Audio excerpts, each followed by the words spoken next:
Good evening, and welcome to the Anthony Cosby Show. I am your host, Mr. Anthony Cosby, and I want to take this opportunity to thank all of you guys for tuning in this evening.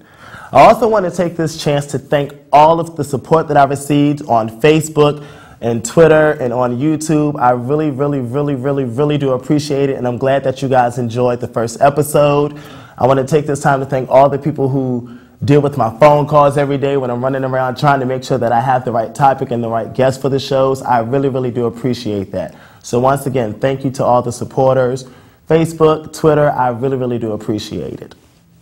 All right, our topic for this evening is balling on a budget, disciplining yourself with your money. Now in 1973, the OJs came out with their smash hit, For the Love of Money.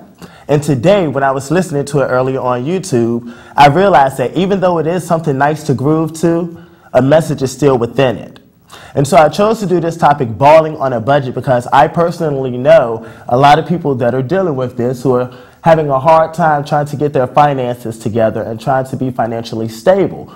I know some friends who are about to move out on their own, some friends who just started jobs. So hopefully a little bit of the information that I'm going to share with you this evening will help you when dealing with those situations. Now, I was supposed to have a guest this evening. However, due to family emergencies, he was not able to be here. So hopefully I can act like an expert and share some knowledge with you guys. So first, before one can even start talking about budgeting and disciplining yourself with your money, you have to have something to budget.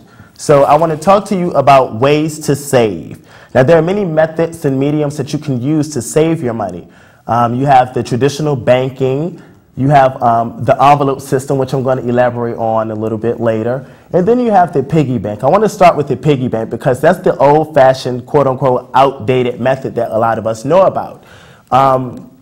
The piggy bank, I think, is the most effective way to save money, just because you're in control of it. You know what you're putting in, you know how much you want to take out, and you have access to it whenever you want it.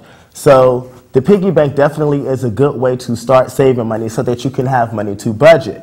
And when I think about the piggy bank, I think about a saying that I always tell all my friends, because we look at a penny and we just like walk over it or anything, but I always said the penny still has value. So with that being said, don't be afraid to put that penny into a piggy bank.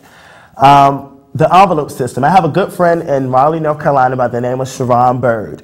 She utilizes the envelope system. And what the envelope system is taking several different envelopes and writing on them their purpose. For example, she has one for her car payment, one for her hair, one for her expenses, and one for, just general savings. That also, I feel, is an effective way to save money because, once again, you're in total control of it. But in order to be in total control of it, you have to have discipline. And then you have your traditional banking. Banking can start and be anything from the savings account. Now, with the savings account, a lot of banks nowadays offer ways for you to make money off of your own money. So if you put money in your savings account, some of them will match them. Some of them will, when you swipe your card at a gas station, it'll just round it up to the next dollar and put that in your savings account. So that's a good way if you want to make your money work for you. You also have 401ks, which is like your retirement funds. You have a job, you take a certain amount aside and they put it in there. You can cash it out at any time, and some companies even allow for you to take it with you if you go to a new company.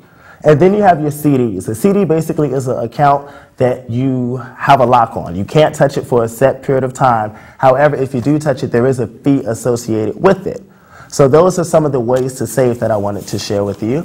And if you guys notice, I have paper and pad this time because my mom told me to stay off of my cell phone. And my cell phone had my questions on it. So now I have my paper and my pad. Just wanted to throw that out there. And so, in order to properly budget and discipline yourself, I want to share with you some of the key components. For one, you must have discipline. I mean, that's basic. You have to have discipline. And the way I deal with discipline when it comes to budgeting my money is I examine the length of the presence of what it is I'm going to purchase. I examine how long would this be a part of my life? What would this contribute to my life? A good method or a good way to think about it is it's not what it is, it's what it does. So next time you're going to purchase something, don't worry about what it is, but just worry about what it's going to do. You also need to have patience. Patience, patience, patience is a very key component when it comes to budgeting yourself and disciplining yourself with your money. I know the younger generation, we're so used to having instant results. And so you can't expect to have $2,000 on Tuesday if you just started saving on Monday. So with that being said, you have to be patient and know and trust within yourself that all that you're doing with your money is going to get you to where you want to be. And finally, the last key component that I think is very important is you have to be fully committed. You have to be ready. And you have to take it serious. To me, being disciplined financially and being on a budget is kind of like being on a diet. You can say that you're going to lose 15 pounds until you're blue in the face, but unless you're ready and unless you're committed, then you're just setting yourself up for failure. So make sure you have the discipline needed, you have that high level of patience, and that you are fully committed to take it serious. And also, speaking of being ready and taking it serious, I want to talk to you guys about fighting temptation. And then in a second, we're going to get the number up on the bottom of the screen in case you guys want to call in and give me any feedback or have any questions and or concerns in regards to this topic. Fighting temptation. There's a hymn that they sing at my church called "Yield Not to Temptation, for Yielding is Sin." And so with the fighting temptation, I have some points that I want to bring up to you. And the first one is limited exposure. Don't do it. If you know that going to Old Navy will result in you spending $60+ and it's not in your financial budget, don't set yourself up for failure and don't do it. So when I say limited exposure, I mean don't go to places where you know you're going to be tempted to spend money. Or what you can do is you can always take a certain amount of money with you. You know, if you go to Gap or American Eagle or wherever it is that you tend to shop, you know how much money you generally spend. So if you take less than that amount, you won't be so tempted to spend. Once again, in case you guys do want to call in, the number is 915-5202. Again, that number is 804-915-5202. So we're going to put, there it is right there. And then at the end of the day, with fighting temptation, it all boils down to disciplining yourself. You have to know what works for you. You have to know what works for you, and it all just boils down to discipline. And I know some people may be thinking, well, Anthony, this is my money that I work hard for. I should be able to spend it however I want to. Yeah, that's true, but you also need to realize that with spending your money and the economy that we're dealing with today, you have to set limits and boundaries. So make sure that you know what it is that's working for you and that you set those limits and boundaries. One thing you don't want to do with your limited exposure is you don't want to put phones or Jordans above things that really matter, such as your rent or your car insurance or your car payment or your child support. Whatever necessity bill that you have you need to pay, you want to make sure that you properly negotiate with yourself. Is this a need or is this a want? Okay? So now I want to talk to you guys about pride and finances. When I said pride and finances, I noticed a lot of people in my generation have pride issues. And when I say pride issues, I mean, you know, they try to save face. When I say save face, I mean they try to consider what the next person thinks about their image or what it is that they're doing. And that can be very dangerous when considering your finances because pride is very dangerous. And so you may be sitting out here struggling and you don't want to do some of these things because you have too much pride. But hopefully you guys will set that pride aside. I have a caller. Give me just 1 second. Hello, you're on the air. How can I help you? Hey, Anthony. I am really enjoying you. Thank you. And in that you just started talking about pride, I don't really want to dive into the conversation. I just wanted you to know that I'm really enjoying you and I'm feeling you this evening. Continue, and I'm listening. Thank you very much. Thank you very much. All right, bye-bye. And so with the pride and finances for my generations, I know that, you know, we might be struggling, we might be trying to get our ends to look in the same direction, but we have so much pride to the point where we're not going to let the next person know. And so a lot of people in my generation are afraid or embarrassed to use coupons. Now, I know when I was a little boy, my mom used to cut coupons all the time and use them faithfully. Give me just 1 second. Thank you for calling. You on the air. How can I help you? Anthony. Hello. I was just calling to make a comment. Okay. And the comment that I want to make is, please remind your viewers to be mindful about the relationship between pride and the use of credit cards. Yes, ma'am. That's actually on my list. Thank you, pardon? That's actually on my list. Thank you so much for bringing that up. But go ahead. What were you saying? Because I felt like you were about to say exactly what I'm going to touch on. Go ahead. No, what I was going to say is, especially for college students, they offer credit cards to you, and there's no real qualification needed. And when you get those credit cards and you charge them up, then you have to repay that money. And sometimes it's harder to repay the money than it is to get the credit cards. And the reason I know is because I'm an attorney. Okay. You know me, I'm Gina. Hi. Hi. So I just wanted to remind your viewers of that. Yes, ma'am. The credit card. As a matter of fact, as soon as I finish with this pride, I'm going straight to that. Thank you so much, Miss Gina. Thank you. All righty. Bye-bye. And so, like I was saying, with my generation, we are embarrassed on what to use coupons. Like my mom used coupons to this day. And it's so funny because I feel like society has set it up for us not to be broke with the resources available to us. I know certain grocery stores have double coupon day. I know some grocery stores even have the little value customer card, like the Kroger Plus card or the Food Line card. And with that being said, even with Kroger, you can use your discount card at the gas station. So you have the means and the resources to not be broke or have any financial issues. It's all about utilizing them and not having, too much pride. And another thing, pride in finances, keeping up with the Joneses, trying to impress everyone instead of acting your wage. With that being said, going back to society and the things that are there for us, there is no need for you to have an iPhone or a Droid if you know it is not within your budget. But sometimes we have too much pride to go to some of those other wireless providers, such as TracFone or Virgin Mobile or Boost Mobile. They all do the exact same thing. They help us communicate. And the funny thing is, I was talking to my friend earlier and I said, I have an iPhone and I have a bill that's, I won't mention, but I'm pretty sure the person with the Cricket or the Frog or the Intello's phone has the same amount of minutes at a cheaper price, and they probably use their phone more than I do. So it's just all about properly knowing what to do. Don't feel as if you have to buy a certain product or item to impress anyone. And don't try so hard to keep up with the Joneses, but make sure that you act your wage. And we just got a call from Miss Gina, and I do want to thank her for that call. And now I want to dive right into, college, pride, and finances. I was doing some research earlier, and I realized that the #1 problem with student loan debt is that the student loan goes more towards the lifestyle versus the education. With that being said, a lot of people will get their refund check, their work-study checks, or their scholarships, and they forget that that money is given to them for their education, not for you to go out here and use your refund check at the mall, keep up with the Joneses, or do whatever it is that you do with that money. But just knowing that the main reason you have that money is to pay for your education.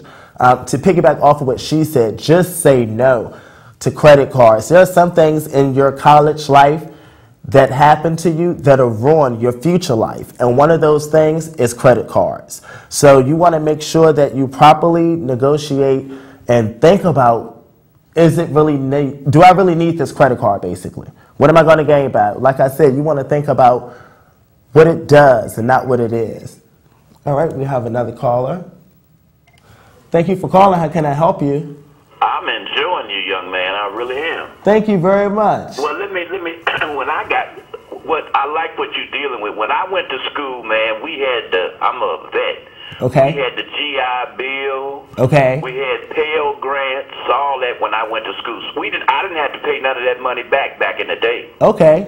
And so it's harder for you all, because college is so expensive. Right. And then when you go make those loans, you got to pay that money back. I didn't have to do that. I don't know if I could. I wouldn't want to come along now. But Yes, sir. But I do know that it's all about positioning yourself. Like you said, you had the Pell Grant and all that stuff. Those are, financial aid assistance that you don't really have to worry about paying back. And so it's all about positioning yourself to, receive those type of rewards and benefits as well. So I'm enjoying it. Thank you so much, sir. Enjoy the rest of your evening. And so, like I said, some things in your college life will ruin the rest of your life, and credit cards just so happens to be one of those. Thank you for calling. How can I help you? Hi, good evening, Anthony. This is Leslie Owens-Harrington. Hi, how are you? Comment about education and finances. Okay. There's one thing to keep in mind. When you're talking about your college education, this is setting you up for the rest of your life. Yes, ma'am. So you don't want to do something where you're going to just I'm going to go to this school because it only costs this amount of money. No. This is the biggest investment you're going to make because it's really the introduction to the rest of your life. Yes, ma'am. So if there's any time that you're going to splurge, this would be the moment. So I say that specifically because my husband, as a medical student, you're thinking, okay, well, what medical college would you attend? Well, don't attend one for $100,000. But what comes with that $100,000? $100,000, you're getting in an Ivy League school. You're getting a great degree from a great degree program. Mm-hmm. You have to know when it's time to spend that money. And education is not one of the places where you want to skim. You want to maybe cut back on something else, but never cut back on your education. And right. Don't let someone convince you that you should just go to this junior college or just go right around local area in the state. No, you find the best place that you can get in, and you go. And you make sure that the degree that you did will allow you to pay back that investment. And that's another thing that I dealt with when considering going out of state to school, because people always say, oh, if you stay here in Virginia, then your tuition won't be that much because you'll get, in-state versus having to pay out of state. And that's that's true. I am from St. Louis, Missouri, and I went to school at Howard University in D.C., mm-hmm. which is 17 hours away. But it was a good university to go to. Yes, ma'am. It had what I needed. It had a great degree for biology and biochemistry. So my parents knew that this is an investment we've got to make because we're setting her up for the rest of her life. Yes, ma'am, most definitely. And then another thing that I wanted to lab on was going to school with purpose. Because I know on the Facebook group, someone mentioned that when you go to school, you need to go, not to say don't go for a talent per se, but it's like going to school for the arts. Okay, when you're talking about the arts, I would say the visual and performing arts, mm-hmm. a lot of times, or maybe all the time, it's can you do it? Mm-hmm. The bottom line will always come to can you dance?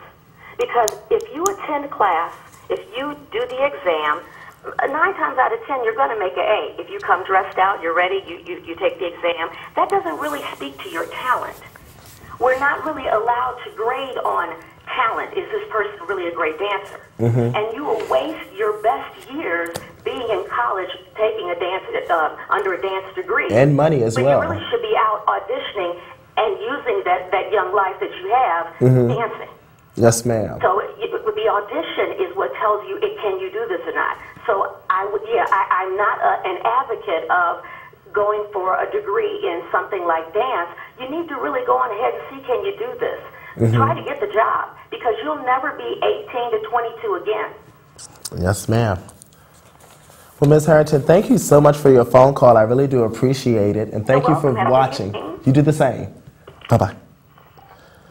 And so, back to college.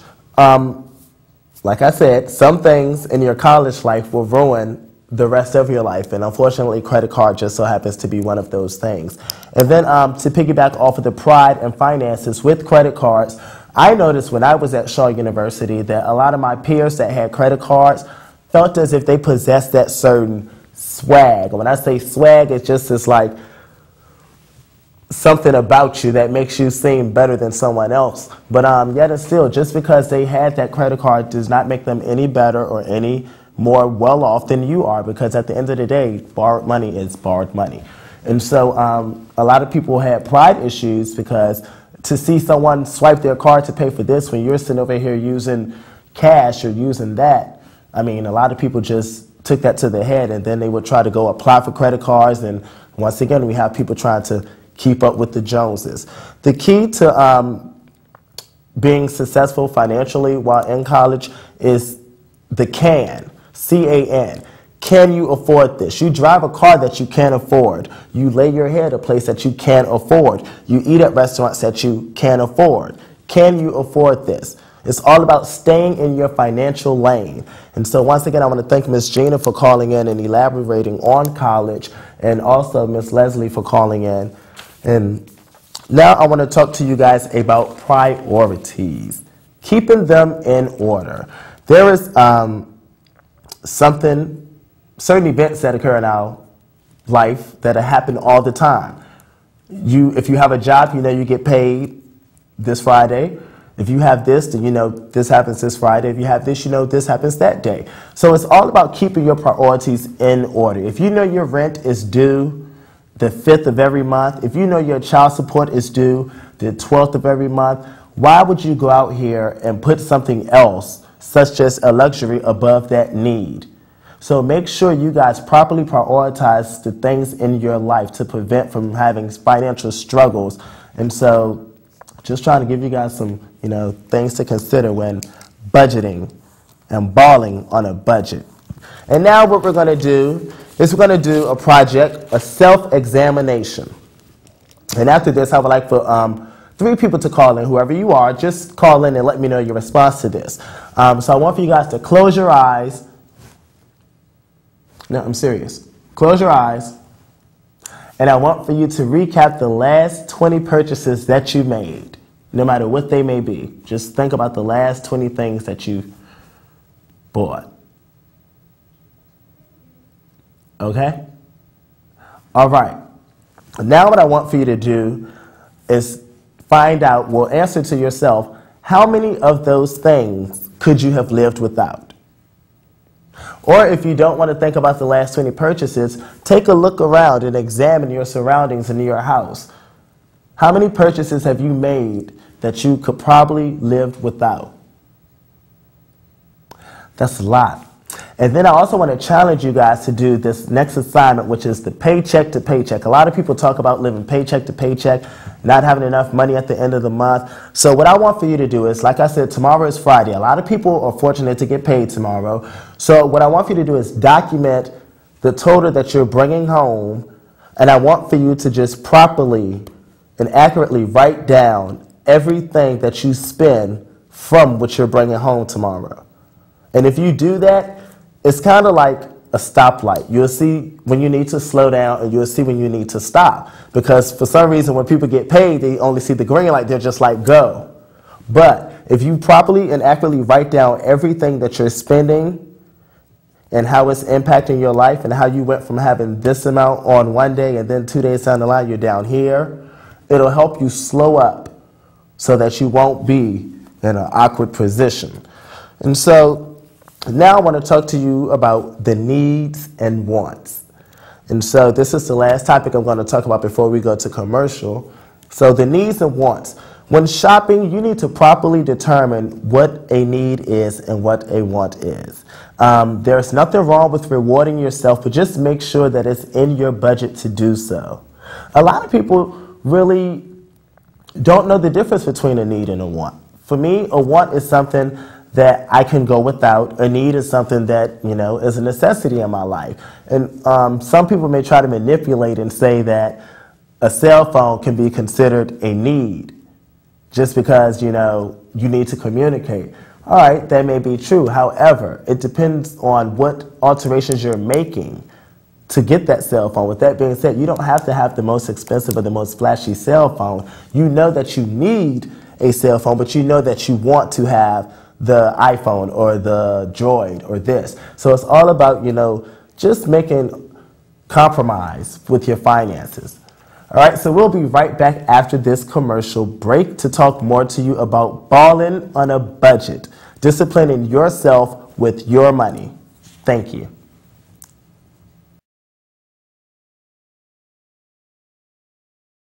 When we went to break, I was talking about the needs and the wants. And for those of you who just tuned in, I'm talking about budgeting, and disciplining yourself with your money. So far in the episode, I've talked about goals and key components, fighting temptation, dealing with pride issues when it comes to your finances, and just different ways to budget and to, live a comfortable life financially. And so I want to piggyback on what I said before we left, which was the needs and the wants. When shopping, properly determining what is a need and what is a want. Like I said before we went to break, for those just tuning in, to me, a need is something that I need, a necessity, something I cannot live without. However, a want is something that I can do without. So make sure that the next time you go shopping and you're tempted, yield not to temptation. But if you should find yourself being tempted to pick up something that you really, really don't need, but you want, think about it. Do I need this or do I want this? And also, basically, like I said, there's nothing wrong with rewarding yourself at all, but it's all about knowing if you can handle it financially. So let me stop there for a minute, because I don't want for people to think that I'm trying to tell you how to spend your money, because I'm the last person to tell anyone how to do that. But I just want for you to know ways to budget. And there's nothing wrong with preparing for the future. That's what it's all about, preparing for the future. And speaking of future, now I want to talk to you about a rainy day. A rainy day. A rainy day to me basically is an unexpected cost that just pops up.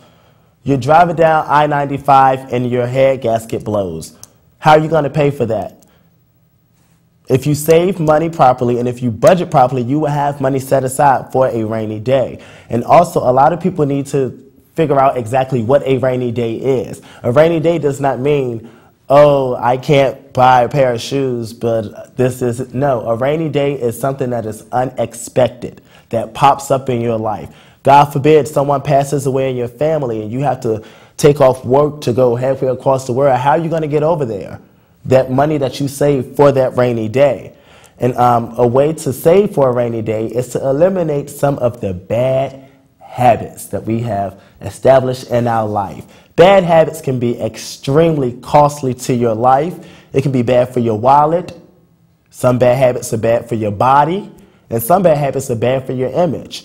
And the thing about bad habits is you need to be willing to work on them so that you can reach that financial stability that we all are striving to get towards. Bad habits can be anything from smoking to drinking to constantly going out to the clubs or going out every night. A bad habit can also be something as simple as eating at Applebee's to 2 for $20 3 times a week. Now, you know you need to eat, but you can also eat inside the house. So it's all about being willing to work on those bad habits. And some of the things that I'm saying require for you to make a few changes to your life. It's a process. It's not going to happen overnight. But like I said, one of the key components that you need to have in order to properly discipline yourself is commitment, and you need to be ready. So if you're ready and fully committed, you can do this with no problem at all. And so bad habits are things that we need to work on that are costly to your life. And also, now I want to talk to you guys about goals. Short-term goals and long-term goals financially. So a short-term goal can be considered something such as, I want to save up enough money so I can get a season pass to Kings Dominion.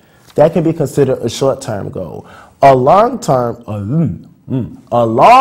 goal could be considered saving your money so that you can buy a car in full and pay it in cash in full versus dealing with monthly payments. So make sure that you set goals for yourself, because if you set goals, that'll definitely help you when it comes to budgeting and disciplining yourself financially. I know when I was in college, I set some goals for myself, short and long term.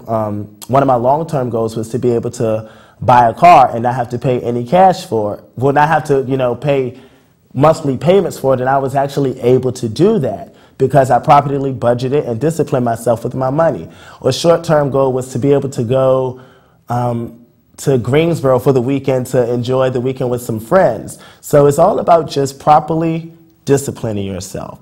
And so now the phone lines are open. The number again is 915-5202. If you guys have any questions, comments, or concerns in regards to balling on a budget, disciplining yourself with your money. And also, now I want to take this time to talk about a budget. Got to get hands-on, because a lot of people tend to grasp things when it's hands-on. So, a budget to me consists of knowing what's coming in, what's going out, and the frequency of it. With that being said, if I know I'm getting paid $900 every 2 weeks, so for annual, put $900, and that'll be considered your income. For frequency, you know that's every 2 weeks. So if this was a monthly budget, what you would do is you would go ahead and you would just calculate how often you got paid, and you put that on your budget. Now from that, you have your out. How much of that $900 is going out? Well, you know you have your bills and expenses. You have your gas, if you have a car, or your transportation money. And then once again, the frequency of it. How frequently are you filling up your car? How frequently are you paying for this expense? How frequently are you paying for that bill? So you put that on there too. And so basically, this works for me because when it comes to doing stuff hands-on, that's when I grasp it. So to actually see it makes it more tangible, which means if I want to budget myself to save so that I can accomplish one of my long-term or short-term goals, then this budget will make that goal seem more tangible, because it's basically giving me the instructions that I need to do to properly reach that goal. Yes. Well, that is all that I have for you guys today. Oh, I have a phone call. Give me just 1 second. Hello, thank you for calling. How can I help you? Hi, Anthony. This is Devon, and I am definitely loving your show right now. Hi, Devon. Thank you so much. Are you learning anything? I am. I'm learning a lot, actually. If this show was on TV a year ago, I would have been smarter than what I am now. I managed to blow a year's worth of checks and on my first job, basically on fast food. So, yeah, right. This is great, actually, to see this on TV. So thank you so much. No problem at all. Thank you very much, Devon. You have a good one. You too, buddy. All righty. And so, basically, Devon just elaborated on how he blew checks on fast food. It's all about knowing, what's important and what's not important. So, if I had to wrap up and say anything, I would say, don't be afraid to act your wage, stay in your financial lane, and know what works for you when it comes to your finances and your expenses. Like I said, some of the things I mentioned requires change. Change does not happen overnight. It is a process, but if you have the discipline, the patience, and the commitment, you will be able to properly discipline and budget yourself with your money. It's your money.